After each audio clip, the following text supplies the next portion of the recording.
एक अचंबा हमने देखा बंदर धोरा गाय। अब काऊ ने बंदर को गाय धोते हुए देखा है? बंदर गाय धोता है? नहीं धोता ना, धोता है। आध्यात्म दृष्टि डाल करके देखिए कि बंदर की जो उपमा है यहाँ पर किसके लिए दी गई है? यहाँ बंदर की उपमा दी गई है मन को। बंदर की उपमा मन को क्यों दी गई है? क्योंकि मन जैसे बंदर चंचल स्वभाव का होता है उसी प्रकार ये मन भी चंचल स्वभाव का होता है। क्योंकि मन अभी कथा में और कहोटुल्ला चौराहे पे हीरा की टिक्की खा रहा हो, बोलो राधे राधे जय हो। मन को पहुंचने में देर नहीं लगेगी है? तो ऐसे ही बंदर कभी इस डाली पर तो कभी उस डाली पर। एक अचंबा हमने देखा बंदर दुहरा गाय। और गाय संस्कृत में कैसे कहते? गोभिर नाम इंद्रिय ही, इंद्रियों को ही संस्कृत में गौ कहते हैं। तो ये मन रूपी जो बंदर है गाय रूपी इंद्रियों का शोधन कर रहा है, निचोड़ रहा है इनके दूध को, लेकिन हम समझ नहीं पाते।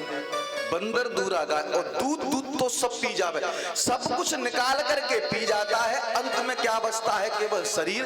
घी बनारस जाए महाराज, अंत तो गत्वा ये होता है कि बनारस की भूमि है शमशान की भूमि, मृत्यु की भूमि। अंत तो गत्वा हमें इस शरीर को छोड़ करके फिर शमशान में ही जाना पड़ता है। हम अपने शरीर को यूं ही छोड़ देते हैं, अपने जीवन को यूं ही व्यतीत कर देते हैं। प्यारे, हमें जीवन को यूं ही व्यतीत नहीं करना, परमात्मा में ध्यान लगाना है। लेकिन राजा ठीक होना चाहिए। राजा माने मन। मैंने पहले दिन निवेदन किया था ना, जो राधे राधे बुलवाते किसके लिए? कि एक तो नींद ना आए और मनीराम कहीं जाए नहीं, निंद्रा देवी आए नहीं और मनीराम जी जाए नहीं, और मनीराम जी यहीं रहने चाहिए। और मनीराम जब तक यहाँ रहेंगे तब तक तुम्हारा मन कथा में लगेगा। और मन तुम्हारा यहाँ नहीं है तो महाराज 5 मिनट बाद परीक्षित जी पूछनी पड़ेगी कथा कहाँ चल रही है। सो परीक्षित जी कह देंगे हमें ना मालूम, बोलो राधे राधे। तो मन को एकाग्र करिए, और जब तक मन एकाग्र नहीं होगा तब तो कुछ नहीं हो सकता। आध्यात्म दृष्टि से देखिए, जो मैंने अभी उदाहरण दिया, एक जगह एक राजा था, एक गांव था। उस गांव का बहुत अच्छा नियम था कि वहां पर एक व्यक्ति को राजा बनाया जाता था, और राजा बनाया जाता था केवल 5 वर्ष के लिए। और उससे कह दिया जाता था कि 5 वर्ष के लिए तुम राजा बनोगे, और 5 वर्ष के बाद इस राज्य के पास नदी है और नदी के पीछे जंगल है, उस जंगल में तुमको छुड़वा दिया जाएगा। और जंगल में रहते हैं शेर, भालू, चीता इत्यादि, तुम्हें खा जाएगा। नियम था वहां का। और नियम भी, जो राजा बना जिसकी 5 साल पूरी हुई, नदी के पार जंगल में छुड़वा दिया। और दूसरा नियम क्या था कि जो छोड़ने के बाद जो व्यक्ति मिल जाए उसी को राजा बना दिया जाता था। जो पहले मिल जाए उसी को राजा बना दिया जाता था। तो हुआ क्या महाराज, एक व्यक्ति ने 5 वर्ष अपने पूरे किए, उसे जंगल में छुड़वा दिया। जंगल से जब वो लौटे मंत्री लोग, तो महाराज उन्हें रास्ते में एक संत दिखाई दे, और जो ही संत दिखाई दिए, संत को इन्होंने पकड़ लिया। कहा कि प्रभु चलो राजा बनाएंगे तुम्हें। संत ने कही भैया हमें राजा क्यों बना रहे हो, हम तो पहले ही अपनो घर बार सब छोड़े हुए हैं, हमें तो भगवान को भजन करना, हमें राजा क्यों बना रहे हो, हमें माया में नहीं फंसना प्यारे। अरे नहीं, हमारे यहाँ का नियम ही यही है कि जो पहले दिखाई दे जाएगा वो यहाँ का राजा बनेगा। और सुनो, शर्त क्या है कि 5 वर्ष के लिए राजा बनाया जाता है। बोले 5 वर्ष के फिर बाद क्या होता है? बोले नदी के पार जंगल है, उसे जंगल में छोड़ दिया जाता है। वहां पर शेर, चीता, भालू रहते, वो खा जाते हैं। बोलो राधे राधे। तो महात्मा ने कही कि प्रभु तुम हमें क्यों राजा बना रहे हो, जा काम से हम छूटे हैं, बाई में तुम हमें फंसान। बोले नहीं, जो नियम है यहाँ का वो तो आपको निभाना ही पड़ेगा, ये तो करना ही। संत ने कही भैया चलो कोई बात नहीं, राजा हम बन ही जाते हैं, मरना तो है ही है, ऐसे नहीं तो वैसे मर जाएंगे, कोई बात नहीं। सो महाराज उस संत को लाया गया, राजगद्दी पर बिठा के अभिषेक कर दिया, राजा बना दिया। बोलो राधे राधे। अब बात संत ने कही कि अब हम राजा, बोले हाँ। बोले तुम, बोले हम आपकी प्रजा। बोले राजा की हर आज्ञा का पालन होगा, बोले हाँ हर आज्ञा का पालन होगा।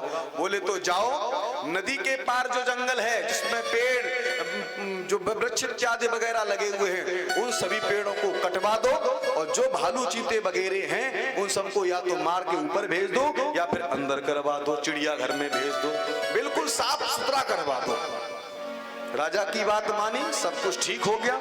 सेवक आए, महाराज वो काम तो कर दिया, अब आगे बताओ। राजा ने कहा कि जहां पर घना जंगल था वहां सब कुछ स्वच्छ हो गया है, बढ़िया स्थान बन गया है, अब वहां पे बढ़िया बढ़िया सेठों को बुलवा करके फैक्ट्री बनवाओ और रोडों को डलवाओ, जाओ बढ़िया तरीके से। वो काम हो गया। 5 साल पूरी हो गई। सो महात्मा ने कही सभी सेवकों से कि बताइए महाराज अब हम किधर जाएं। बोलो राधे राधे राधे राधे। अब हम किधर जाएं? सेवकों ने कहा महाराज अब तो चाहे तुम उधर जाओ और चाहे इधर जाओ, महाराज दोनों ही हाथों में आपके लड्डू हैं। बोलो राधे राधे राधे राधे। हमें तैयारी करनी चाहिए। यहाँ की तो तैयारी हमने कर ली लेकिन वहाँ की तैयारी हमने नहीं की है। प्यारे वहाँ की तैयारी कर लेनी चाहिए। वो वहां की जो तैयारी कर लेता है, बोले महाराज भेजो नोटिस, हम तैयार हैं। बोलो राधे राधे। तैयारी करके बैठो कि प्रभु बस तुझे विमान भेजने की जरूरत है, हम तैयार हैं, देर नहीं है, तैयार है। इसलिए मन को भगवान में लगाओ। परीक्षित जी ने प्रश्न कर लिया कि दुविधा तो यही है कि मन जब हम लगाते हैं भगवान में तो मन लगता नहीं है। सुखदेव जी ने कहा कि मन परमात्मा में इसलिए नहीं लगता क्योंकि आपके मन ने परमात्मा को आपने अपना माना नहीं है? लेकिन हम कोई काम मन से करते हैं तो वो हमारा कार्य पूरा होता है कि नहीं? लेकिन परमात्मा के नाम को हम मन से जपते ही नहीं है। लेकिन मन को बस में करने का जो तरीका है, सुखदेव भगवान राजा परीक्षित से कहते हैं, जितासनो जित श्वासो जित संगो जितेंद्रिया स्थूले भगवतो रूपे मन संधारये दिया। मन को अगर वश में करना है तो मन को वश में करने का सबसे पहला तरीका है जितासनो, आसन को जीतो। क्योंकि जब तक आप आसन पे विजय प्राप्त